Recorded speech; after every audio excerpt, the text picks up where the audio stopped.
I've traveled the world, seen the most exquisite sculptures in Florence and Rome, yet none of them could haunt me like that one afternoon in a dusty park in Manila. 19 years ago, I was just a 9-year-old boy on vacation, lost and crying, until a little girl with sun-kissed skin shared her sorbetes with me. She didn't speak much English, and I didn't know a word of Tagalog, but we promised to find each other again under the mango tree. I kept her old faded ribbon as my only compass. Sabi ni nanay, ang mga alaala raw ng pagkabata ay parang sulat sa buhangin, madaling mabura ng alon. Pero bakit kahit anong gawin ko, hindi ko makalimutan ang batang kano na umiiyak sa swing noon. Binigyan ko siya ng paborito kong ribbon para tumigil siya sa pag-iyak. Halos 2 dekada nang nakalipas at heto ako ngayon, naglalaban ng mga mamahaling polo shirt sa bahay ng kapatid ko sa Forbes Park. Hindi ko alam na sa pagbukas ng pinto ng mansyon na ito, ang nakaraan pala ang sasalubon sa akin. Look, I'm not trying to be difficult, but I specifically asked for my espresso to be served at exactly 160 degrees. Who are you? You're not the usual housekeeper. Where is Maria?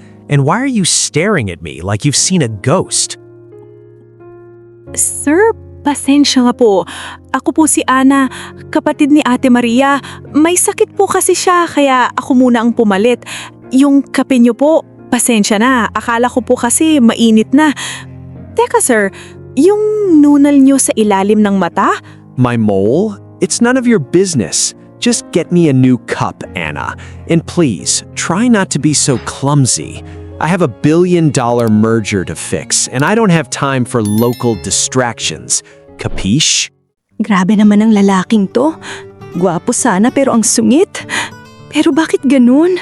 Sa bawat galaw niya, sa bawat pagkunot ng noo niya, parang bumabalik ako sa parke nung bata pa ako. Imposible naman na siyang batang yon, di ba? Sikat siyang architect sa Italy. Hamak na labandera lang ako. Dio mio, what is that smell? It's not expensive French perfume. It's Sampaguita? Anna, stay right there. Don't move. That scent. It's exactly like the breeze in that park years ago. Where did you get that? Ah, ito po ba? Pinitas ko lang po sa garden niyo kanina habang nagbibilad ng damit. Paborito ko po kasi ang sampagita simula nung bata pa ako. Mabango po ba sir o bawal din po to rito? Leave the laundry on the bed and go. But wait, I need you to help me find something. It's a small, old red ribbon. It's been in my wallet for 19 years, and I think I dropped it near the hallway. If you find it, I'll pay you double your salary. It's the only thing that matters to me in this country. Pula po na ribbon na may tastas sa dulo? Sir Liam, bakit niyo po itinatago ang lumang basahan na yun? Napaka-importante po ba nung batang nagbigay sa inyo niyan? You wouldn't understand, Anna. She was my first light in a very dark childhood. She saved me when I was lost. I came back to the Philippines not for business, but to find the girl who owned that ribbon. Every girl I meet, I look for her soul in them, but I always end up disappointed. Sir, alam niyo po, may kilala rin akong bata noon. Mahilig din po siya sa mango tree. Sabi niya, paglaki niya, gagawa niya ako ng tastilyo na gawa sa marmol para hindi na ako mainitan sa ilalim ng puno. Pero nakalimutan na siguro niya yon. What did you just say? A castle made of marble? That was my specific promise. How could you... No, it's a coincidence. Many kids play under mango trees. Tell me, Anna, where was this park? Was it near the old church with the broken bell tower? Opo sir, sa tapat ng simbahan ng San Rafael. At nung araw na yon, suot-suot mo ang t-shirt na may tatak na Mickey Mouse. Sir Liam, ako to. Ako yung batang nagbigay sa'yo ng sorbetes para tumigil ka sa pag-iyak. Stop it. Stop lying. Did Maria tell you about my past? Did you dig through my files? You're just a girl looking for a way out of poverty, and you're using my most sacred memory to manipulate me. Get out. I don't want to see your face again. Hindi ko kailangan lang pera niyo, sir. Akala ko rin nung una, nagkakamali lang ako. Pero ang puso, hindi nakakalimot. Heto po, yung kapares ng ribbon na hawak niyo. Itinago ko rin to.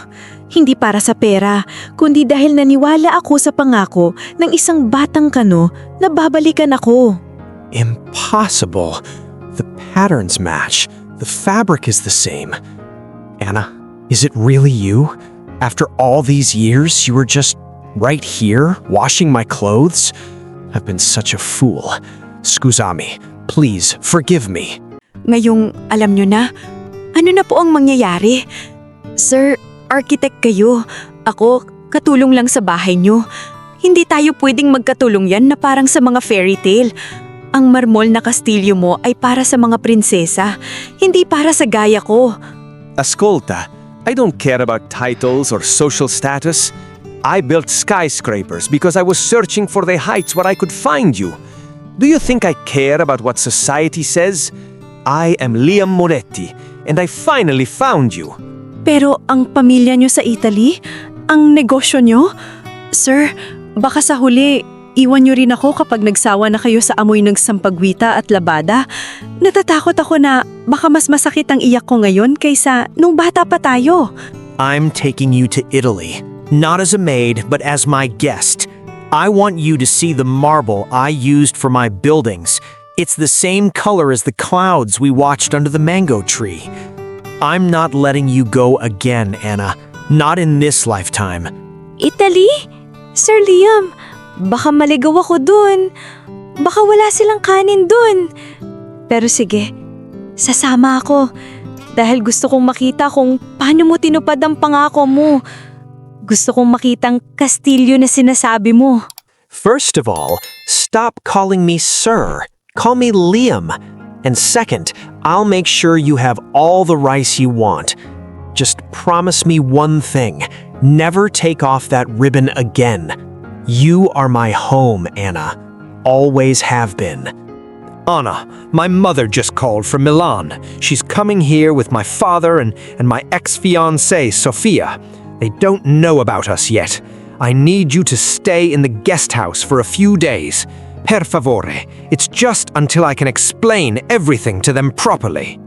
Sa guest house? Bakit, Liam? Kinakahiya mo ba ako sa kanila? Akala ko ba tapos na tayo sa tago-tagong relasyon na ito? Pero sa harap pala ng pamilya mo, isa pa rin akong hamak na katulong na dapat itago. No, it's not like that. I'm just trying to protect you from their judgment. Give me 3 days, Anna. Just 3 days to fix this mess, and I'll tell the whole world that you are my woman. Oh, Liam, don't be so dramatic. Is this about that little servant girl I saw earlier? A summer fling in the tropics is one thing, but a Moretti bride, that's impossible. Pinanood ko sila mula sa bintana. Nakita ko si Sofia. Napakaganda niya. Mukhang prinsesa. Nakita ko kung paano siya humawak sa braso ni Liam. Samantalang ako, heto, nakatago sa dilim. Hawak-hawak ang lumong ribbon. Siguro nga, hindi ako nababagay sa mundo ng mga Moretti. Sophia, stop. I told you months ago in Italy that the wedding is off. Mother, father, I didn't invite you here to talk about my marriage. I invited you here because I wanted you to meet someone important. Impossible? You want to see what's impossible? Anna, come out here, now. Mother, father, Sophia, meet the woman I'm going to marry. She is the owner of the red ribbon I've carried since I was 9. Lumabas ako. Kahit nanginginig ang mga tuhod ko, itinaas ko ang noo ko. Ma'am, sir, hindi po ako humihingi ng pera nyo. Ang gusto ko lang po ay mahalin ang anak nyo gaya nung mga bata pa kami. She has more dignity than all of you combined. Sophia, the exit is that way. Mother, if you want a son, you must accept a daughter-in-law from the Philippines. I've already made my choice. Liam, ang parke. Pinili mo to? Bakit may mga construction workers dito? At bakit parang pamilyar ang basahin ng structure na ipinapatayo mo sa gitna? Welcome home, Anna. I bought this land. I'm building a community center here, and at the center of it is a small house made of pure Italian marble, just for you, right under our old mango tree. Hindi ako makapaniwala. Tinupad mo nga. Liam, salamat. Salamat dahil hindi ka napagod maghanap. Ngayon, hindi na tayo magtatago. Haharapin natin ang bukas ng magkasama. I, Liam Moretti, take you, Anna, to be my wife. From a dusty park in Manila to the grand cathedrals of Rome, you are my only destination. Ti amo, mia cara. My marble heart finally beats because of you. Ako naman si Anna. Tinatanggap ka bilang asawa ko. Liam, ikaw ang pangarap na hindi ko akalaing magkakatotoo. Hindi na tayo yung dalawang batang nawawala. Ngayon, tayo na ang gagawa ng kwento natin. Now let's go and have some sorbetes. Our kids need to know how their father was once a crying little boy who fell for the most beautiful girl in the world. Habang sumasayaw kami sa ilalim ng puno, naramdaman ko ang paghinto ng mundo. Wala na ang mga mapanghusgang mata. Wala na ang takot. May suot akong gown na gawa sa pinakamahusay na seda. Pero ang pinakamahalagang suot ko ay ang lumang pulang ribbon sa akin pulso. You look stunning, Mrs. Moretti. I promised you a castle, and I'll spend the rest of my life making sure you're happy in it. The boy in the park finally found his princess, and he's never, ever letting her go. At sa bawat halik niya, alam ko na tapos na ang paghahanap.